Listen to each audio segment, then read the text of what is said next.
The way I pull the connector tubes out is usually take one of these 90-degree pliers and I wrap a little bit of electrical tape around the ends. They make a tool that will actually thread in here, but after 10 years I have yet to buy that tool.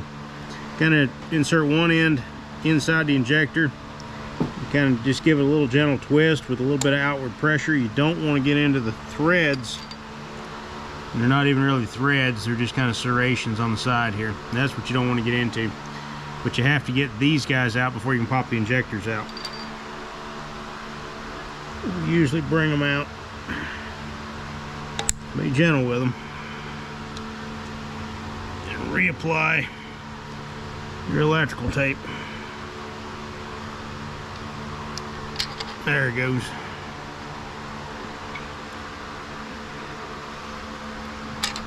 There's that one.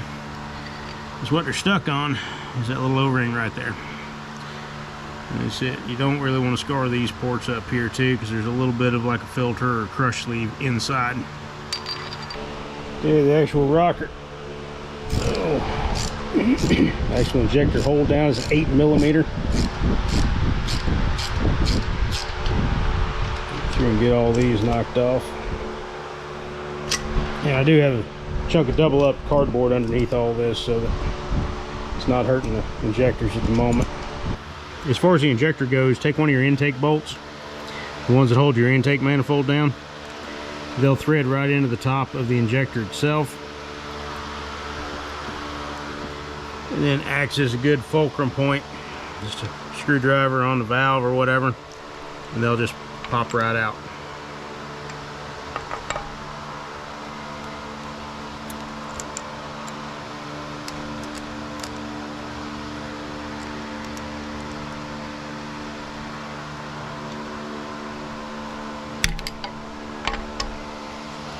Again, they're held in with just like a little bitty set ball bearing and a couple of rubber O-rings, and that's really the only thing that holds them in.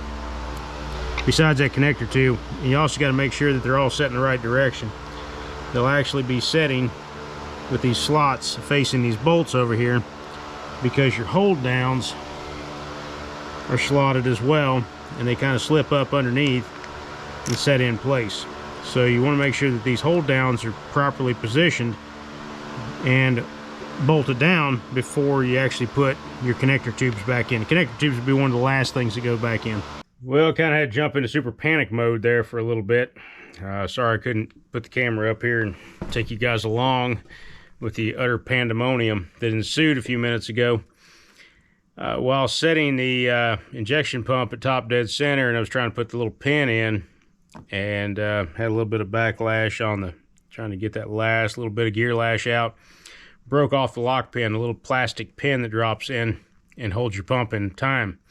Well, there's a little piece of plastic fishing around at the bottom of it, so called up a local guy a couple miles down the road here, and he says, "Have you got it off?" I said, 20 minutes. So I had to turn around and get the thing, get that big P7100 popped off of there real quick like, and down the road. So I was pulling the pump off initially to get this side plate, this tappet side plate cover. It is pretty well stuck in place, and I am shocked that it's stuck in place because it pours oil down the side of the block. We're going to give one of these newfangled fancy dancy billet custom aluminum whatever jobs a try with the O-ring gasket on there. So this guy's fixing to come off in a few minutes. I had to pull the injection pump 3 times back when I P-pumped this engine because this side plate would not seal up. I don't have any love lost for these side plates, and they're kind of like a 1950s design because the convex in here and the little knife edge along the top here, if you can see that, the little knife edge, and this gasket's supposed to ride in there. Well, if you tighten it, it actually pushes the gasket out. So, not real good. We're going to give the O-ring style a try and see what happens. One thing to remember if you are pulling the gear on one of these P7100s, the gear itself, the rocker bolts, can actually be used as the puller bolts for the injection pump gear. These are just your rocker pedestal bolts right here, thread in. It's the same thread and pitch. every time I have to go into this old truck, I keep threatening to make it a tilt front end. Maybe someday I will. Couldn't hardly pry this thing off a minute ago. Like I said, for as much trouble as it is, it's always been a pain in the rear.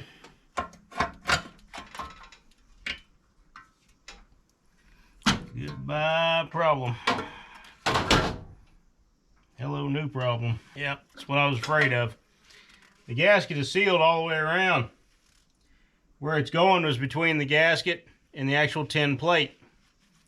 So as the tin plate is convex, as you push on it, it actually pushes the gasket out from around itself.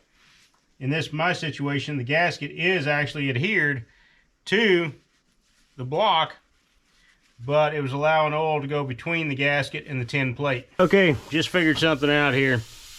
The studs will not work on the side of the engine block for the tappet cover. Here's why.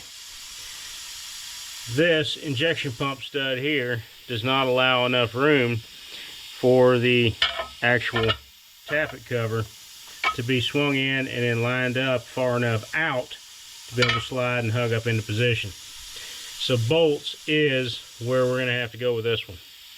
Sad to say, all because of that stud right there. Now, you could, if you wanted to, remove this stud and your injection pump being off, you would have enough room to slide studs in there and pop this thing in. However, this case being aluminum, stud being steel, I don't really want to go down that road at the moment. So it can be done, but these are pretty well set in from the factory, and I don't really want to play that game. I've had to weld one of these cases up before and I don't like it. So, let me go get the bolts, put the rest of the gasket in, we'll get this puppy slapped on here. Okay, what they send you for the actual exterior gasket is pretty much like one big old long round O-ring. So, I'm sure it's okay. I'm tempted to put just a little bit of sealant in it, just to sort of hold it in place. But if it works like these other round ones did, it should be fine because it sort of actually presses into its own groove.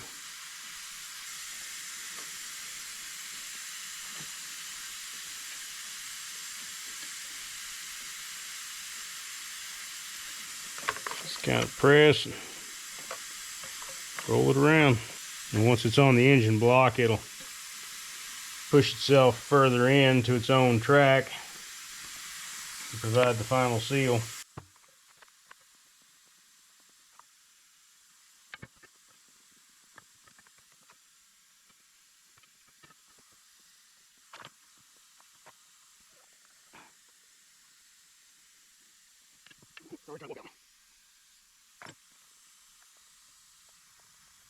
The machining process on this, I like to see rounded corners, not these square. Already trying to walk out on me. In the machining process on this, I'd like to have seen rounded corners, not these square right angles. A rounded corner through here would help with the gasket lay down and fold in, and not create a hard edge for it to have to turn around. Get you a little bit better sealing surface at that point. As I massage this in, the other side's trying to pop back out. And that's these hardened edges. That's the original bolt that Cummins gives for these things. I've got a couple of the others around here too. It's one of the others. Short little bolt, little tin cap, little plastic bushing washer. Junk when it comes to sealing. Let's give it a shot. Alright, here we go.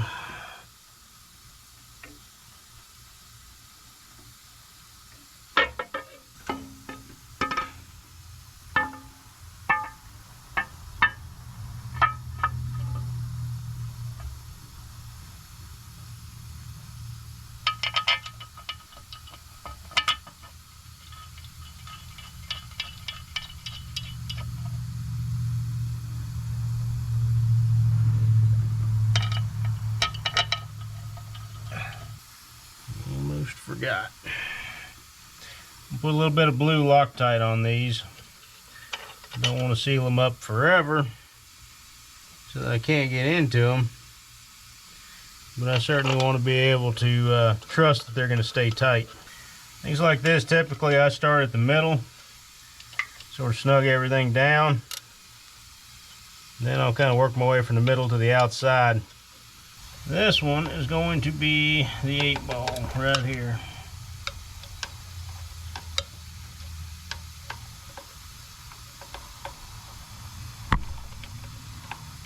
Because of that fuel line.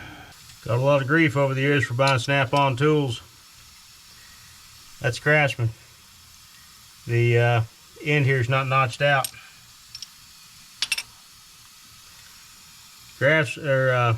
Snap-on notches the ends out so it makes its own wiggler. Of course, I got these 20 years ago. Work really good for these smaller bends like this. Tappet area probably quieter now too with this thicker chunk of metal. I mean, this thing's 1/4 inch thick or better. Much better than the original fit. So the original actually had a little bit of a gap through here. As you can see through there, there is really no gap whatsoever. Just a slight little fingernail worth back here at the back. She is tightened up nice. Really nice.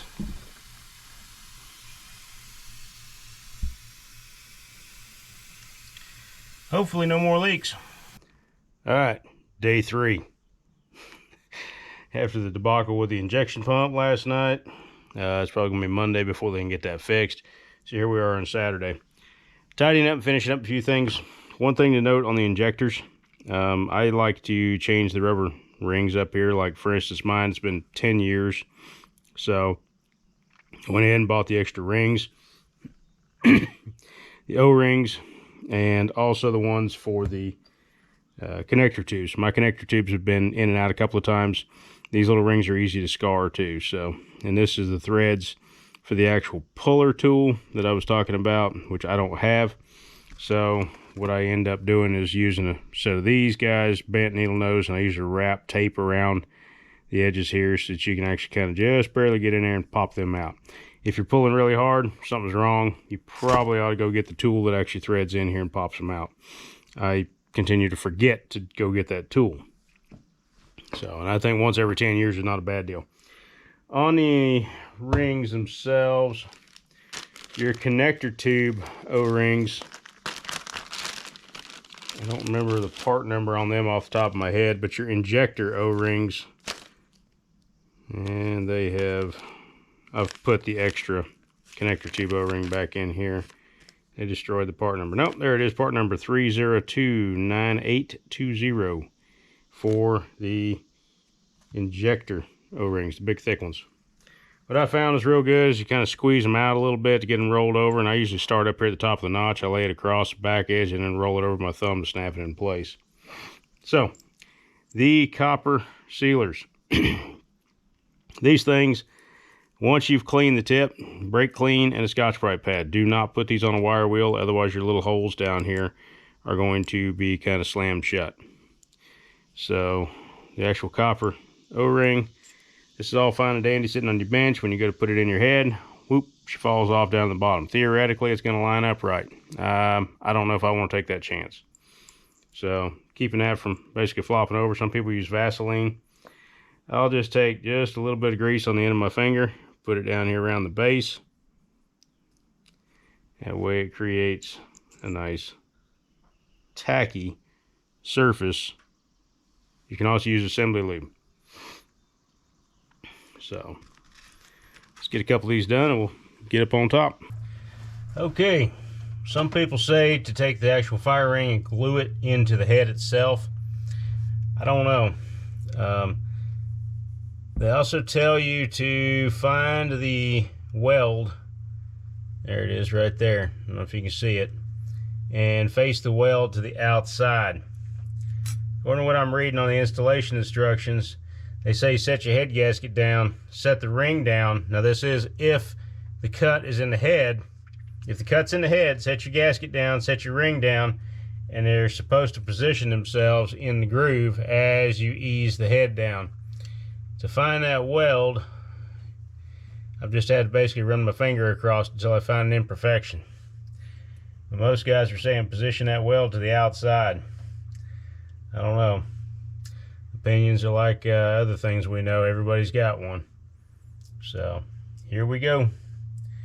Set this sucker back down and see how we can get from there. Okay, when you work by yourself, you end up getting kind of creative. I had to lay the camera to the side for a second. What I've done is I've taken 4 of the old studs and I've dropped them in the holes where the alignment dowels are, and then 2 other holes. So basically it's staked at all 4 corners. The head is in here at an angle, and what I fear is moving the fire ring out of place. So if I push down right here, I can get just enough of a thread to grab with one of the nuts of the old studs and use it as an alignment.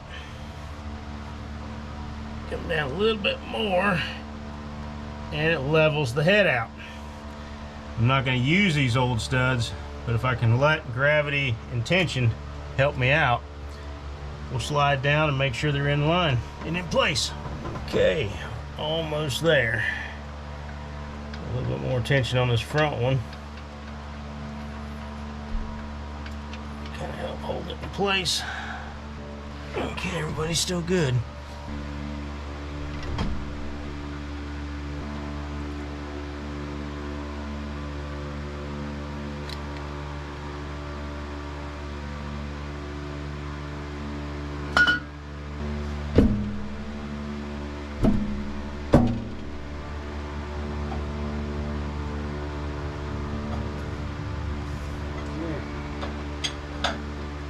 Whew, stress level low. Major pucker factors. I'm not seeing anything standing up, so we should be good. Well, it's in. Sitting here, now we get to thread all these studs in. Little knuckle buster ratchets are good for stuff like this. I've already chased the holes. They're 12 by 1.75, like I said earlier.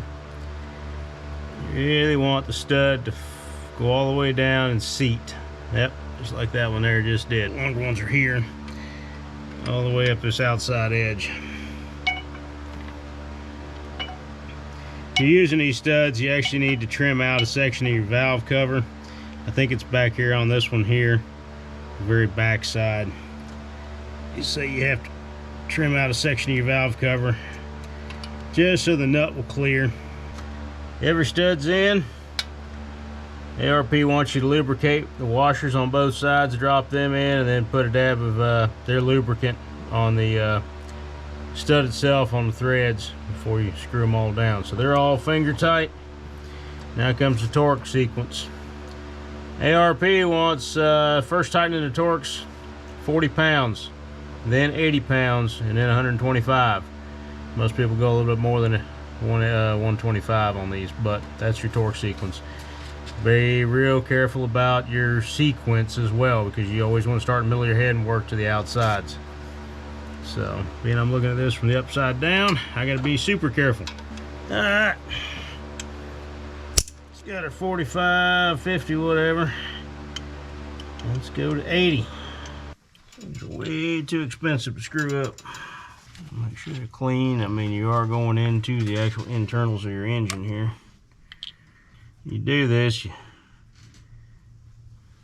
kind of want to line these connector tubes up with your actual, where your connector tube is going to be coming in at as best you can. And again, watch that copper washer right there. Make sure it's lined up. Connector tube slot. Bring the connector tube in about the same time. You see the end of the connector tube just barely penetrate through the edge. There the hole is in there, and there's actually a good bit of forgiveness in there. You also want to make sure your slot on top of your injector is lined up between your 2 bolt holes, because that's where your actual cap rides.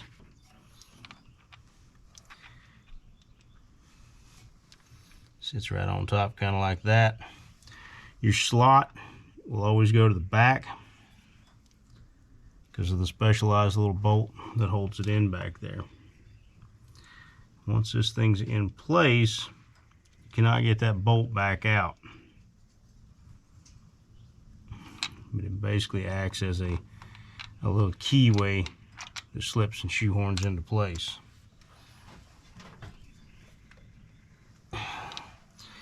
Just a quick little push down. And your connector tube will snap right in. At this point, you gotta be real careful. You don't want to get any dirt down in there. Simple as that. Now, what I like to do is pull these out once I know that they're actually in place. Give it a little extra tug. And then this little special guy back here, I'll put a little bit of blue Loctite on it, because the last thing I want is it coming loose. And you know it's captured. The odd chance of both of these come loose, be bad news bears, because it's knocking around inside your actual springs.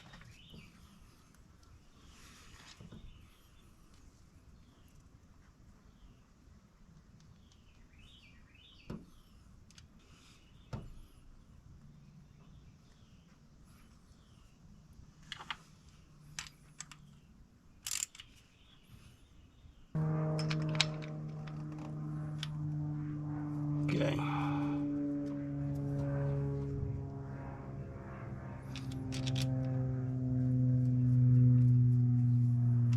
I'm sure Cummins has a proper torque for these things, but I don't know. I usually go down till they're good. Old German torque specs, guten Tag. I may or probably will come back through and put a little bit of blue Loctite on my cap bolts as well. But I want to make sure everything is in order first, just in case I got to pull something back out.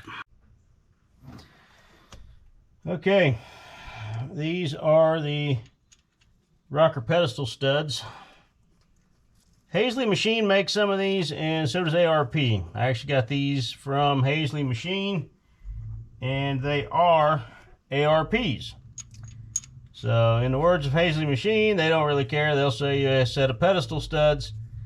They don't really care whose name is on them. I am putting just a little bit of blue Loctite on these. I don't want them backing off,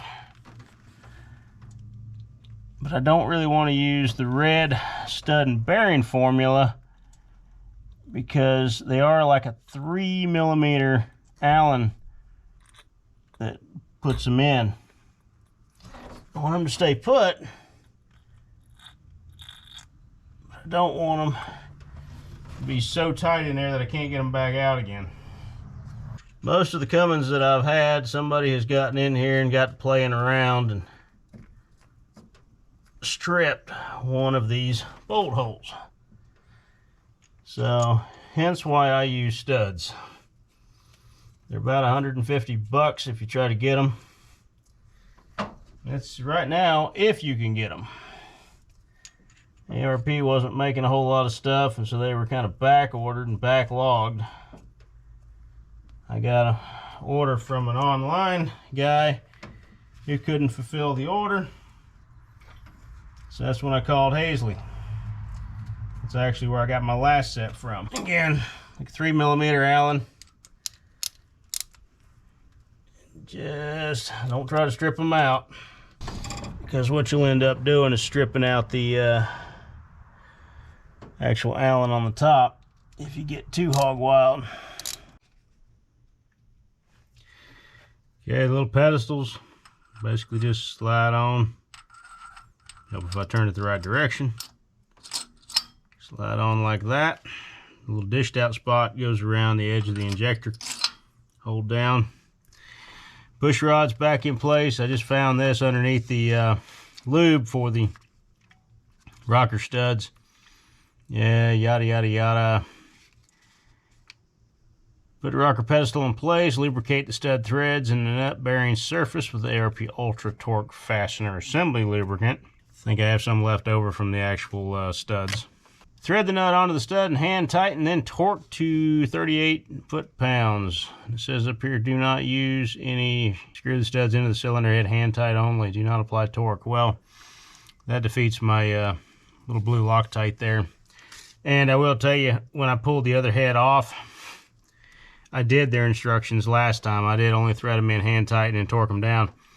But on these over here, I've been noticing a knock out of my valve train for quite some time now. And what I found over there is that some of those studs had actually loosened themselves up a little bit. So I'm going to give the Loctite a try this time, see what happens. Like I said, it's blue Loctite, it ain't the red stuff, so I should be able to get them back out if I have to. Alright, again, these little guys, the dot goes towards the exhaust side. See if I have these in the right spot. Oop, fixing to get out of whack there.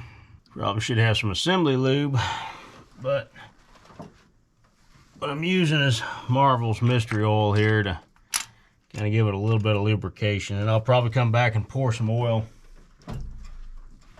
all down through this alleyway too. Now, there's no rhyme or reason why I'm doing the long ones first and then the short ones. It just happens to be the way they're stacked up. Real careful with the nuts. Don't want those ending down a little passageway somewhere. All of ARP's fasteners typically come with 12-point nuts. These particular ones here take a 10mm wrench. They're a 10mm socket. I don't particularly like 12 points because the nubs are small enough to where they round off, but I haven't really actually had that problem with ARP. Their stuff is usually pretty tough. So some of the other fastener companies that I've found and or the socket companies have tendencies for their sockets to swell and start slipping off of 12 points. Predominantly what you find in my toolbox over there are 6 points and or 6 points that are Snap-on, Mac. Williams is actually one of the companies that makes Snap-on. There is a difference. Typically don't have to adjust these valves very often, but if I do, it's 10 thousandths on the intake and 20 thousandths on the exhaust. These are kind of nice because they're up where you can actually get to them. In a reassembly application like this, I'm just tightening them down to what they currently are. I'll run it a few days to a week and then come back in and actually adjust the valves if I hear a knocking or a tapping or anything. That one's actually an open one. Important thing is you want the actual pedestal rocker roller to seat in its nest where it needs to be. Don't get me wrong, you'll be able to collapse these springs even if you are running the 105 pounders. Okay, so ATS manifolds usually come with either reusing the stock bolts or you have a bolt like this with 13mm head on it and a bushing. Anti-seize is your friend, believe me. Also, a company like Scheid, you'd think you wouldn't have to chase all the manifold holes, but went ahead and did it anyways, and I did find up to 1/4 to 3/8 of an inch worth of trash in the bottom of these things. So I'm running an ATS manifold. It's done real well over the years for me. It's based off the original Cummins manifold. They have a tendency to shrink when you take them off, so this might be a fight getting it back on. I have decided to replace 2 of these with studs because on the manifold you have an Allen style, which is near impossible to get to when it's in this location. So 2 of these have been swapped out with studs so that when the manifold slides up, number one, you can hang your gasket off of the stud. The rest of my studs did not come in yet, or the rest of my nuts for these did not come in yet, so kind of forced to use my existing hardware. Get this pig lowered into place. By using at least 2 studs, it also allows you to take the weight off of it for yourself. On the bottom side, I'm going to use the originals because you can get to them from the underside. 8mm hex.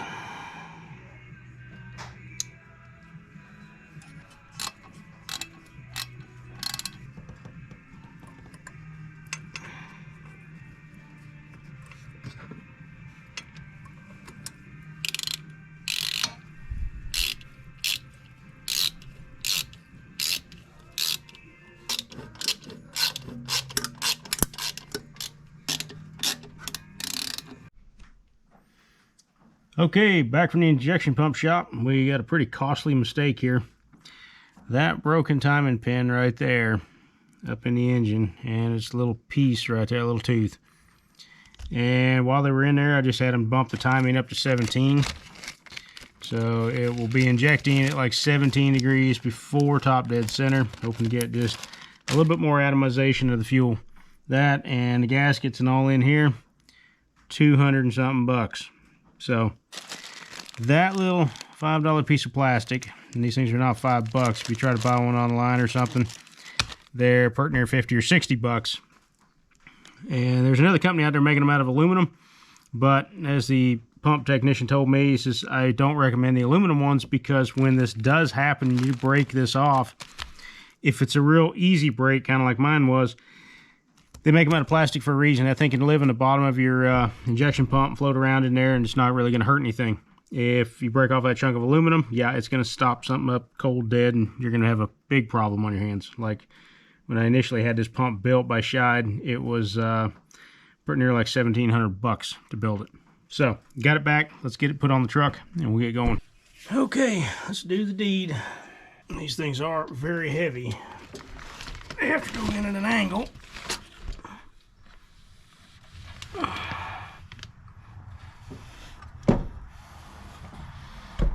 Oh, that don't feel good on my knee. Or up that pump.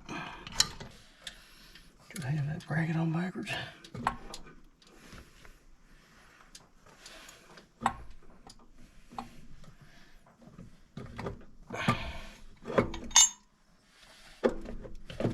Okay.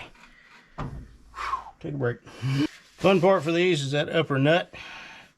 Kind of got to get a socket in from way at the very back. Get it in there. It is not fun. The rest of them aren't so bad. And even this one's not bad because you can see it. Trick is not dropping your nut all the way through the bottom of the truck.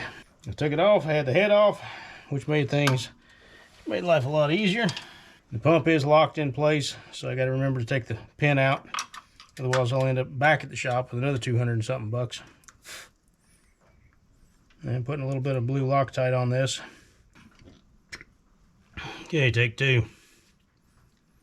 Another little trick you can do. This is probably how I got this one in here 6-7 years ago. If you don't have a magnetic adapter,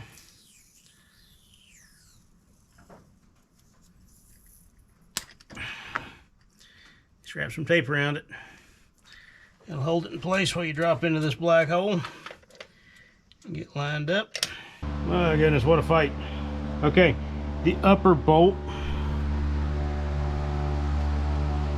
not this one here, but you got another one that's farther on down in. It's the upper one, pretty much is right here on your injection pump. That one is a major pain in the rear. I had two 10-inch extensions on there, and you're going to have a wobbler extension. You kind of got the grooves cut in it so you can actually kind of manipulate it. You're going to have to get around the bulge in the pump, which sits back up in here.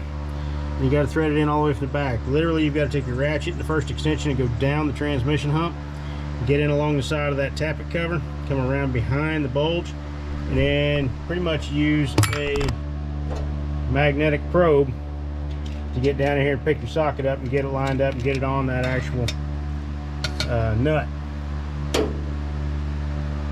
I actually slid the nut down in there with a magnetic probe and got it lined up, and then brought the socket in and put pressure on it and changed the magnetic probe over to the socket to get it lined up and get it in there.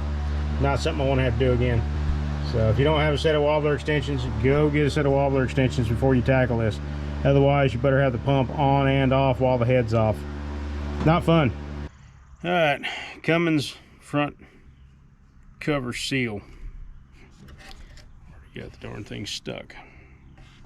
Either way, that's your old one. The number is right up here in the corner, if you can see it. They also run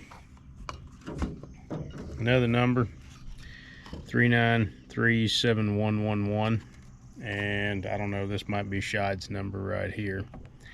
592-3555. Basically what you're going to end up with is a true double lip seal. The yellow here, or orange, is an outer dust seal. This always goes on the outside of your crankshaft, and the inner is a lip that actually does your sealing. Now when you get it, be careful, because there is an actual plastic sleeve sitting right there. So that sleeve slides over your crankshaft. Some people say install these from the back side. What they typically want you to do is take this depth gauge that they send you, and they put it on the front. You tap it into your cover and use that and bring the seal in from the back side. The only problem I've got with that is, you see that inner lip right there? That's pretty much what you're hitting against or trying to drive in on the seal. If you don't have something the appropriate same size, then you're going to booger things up. And you're also fighting this sleeve here. It's okay to pop the sleeve out. Be very, very careful putting it back in, because you don't want to roll that inner lip. So for myself, sometimes I'll take the old seal, set it over top, and I usually have a brass hammer to do this with. But one other thing to mention, if it's got the red stuff around the side here, you install it dry. You don't have any kind of glue or anything else. And on the actual face of the seal, it's going to tell you to install it dry as well. So by installing it dry, it means don't put any kind of lubricant on the crankshaft itself. So let's see how bad I can screw this up.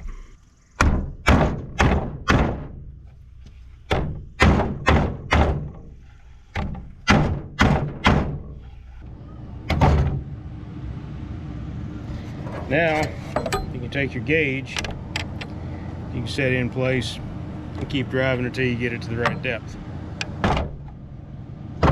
There you go. Okay, time for a front timing cover. Now, I've done this two ways. I've run these seals deep in, like the spacer that we worked with the other day, and I've run them all the way out on the very edge. This particular crankshaft, if you can see, I've gotten some grooves in the actual crank here that I can actually hang my fingernail on. So I'm having to actually start running my seal farther back. When I got this engine, it had pretty near 500,000 miles on it, and I've put 200,000 on it. So crankshaft is going to get wore, and I'm probably going to have to switch over to start running what's called a speedy sleeve here pretty soon. Again, install these things dry. My crank's already been wiped down. And grab the cover. Having the radiator and intercooler out has been a real help on this job. It's a pain to pull, but it is helpful. Now, like I said, install this thing dry with that plastic sleeve and get the proper amount of pressure in here.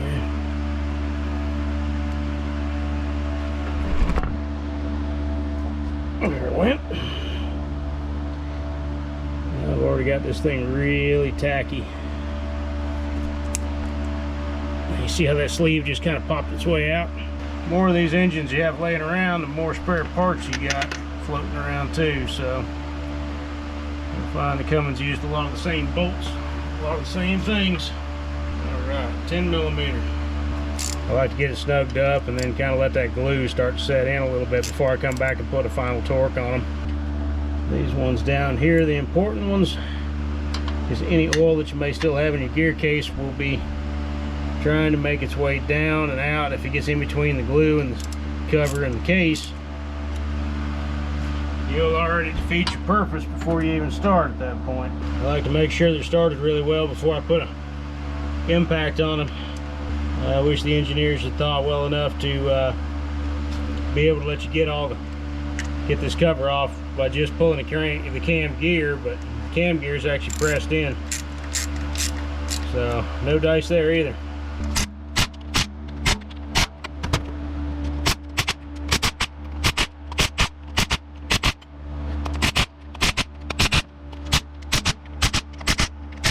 Another process I use Loctite on is these crank bolts.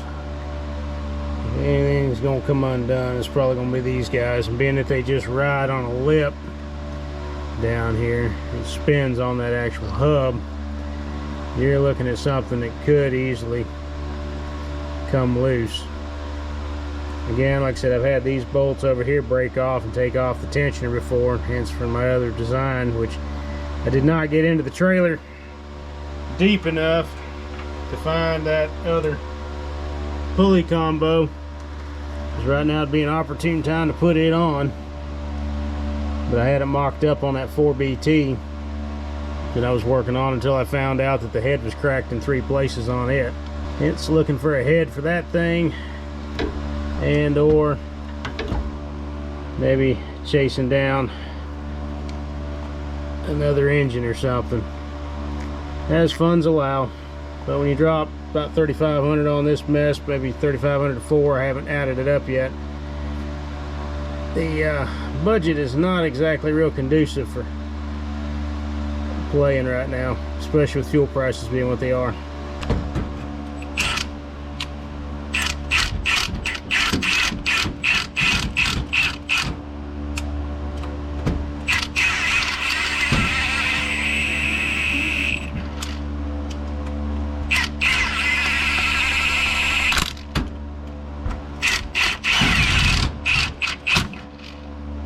Alright, here we go.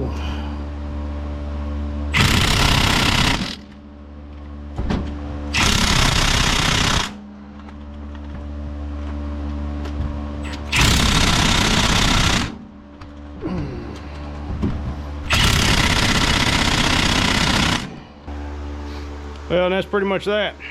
So I won't bore you with getting the radiator and the intercooler back in here, but I'll tidy up the last couple things, get her buttoned up, and take her for a test run.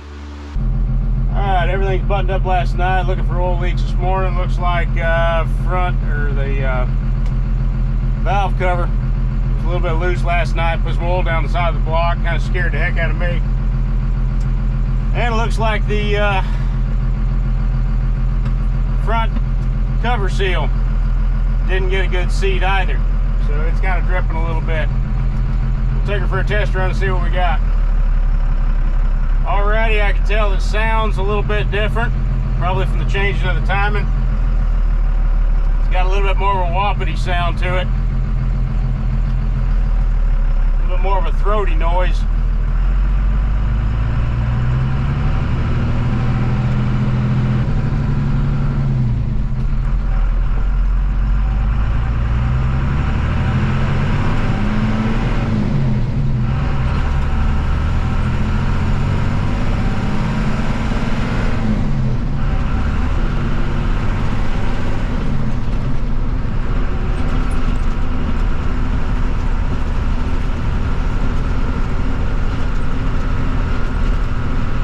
Pressure sitting on 80, bolts are good, boost is still about 3, 4, 5 pounds.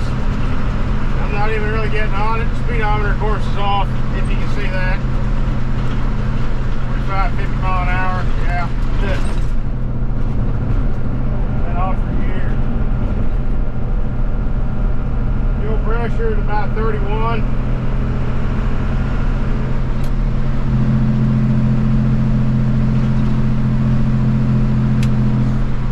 Shake's a little bit more pronounced.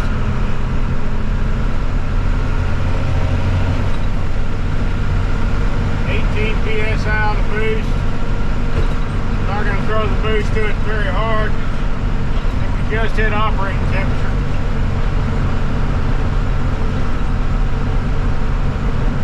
And I can smell the manifolds cooking now. I have no idea what the EGTs are doing. The probe got broke off. Oh yeah, we're cooking paint now, I can smell it.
studs off right there in the block. Oh yeah, that would help a lot, wouldn't it? Suggestions like that, Eric. Suggestions like that. That's why you're grounded from working on this truck. Oh, I don't know. You've had some pretty good advice over the years. Walk away from it. Come back later. Yeah. It's one of the best pieces of advice I've ever learned. At least we're not working on a late model Dodge. Those rascals, they actually have holes in the cowl pan to slide the bolts through. At least this isn't a Ford that you have to lift the cab to change the injectors. Yeah, that's very true. Now, Bruce Lynch and I both said there's fewer bolts holding this cab on than there is holding the head on. Yeah. So,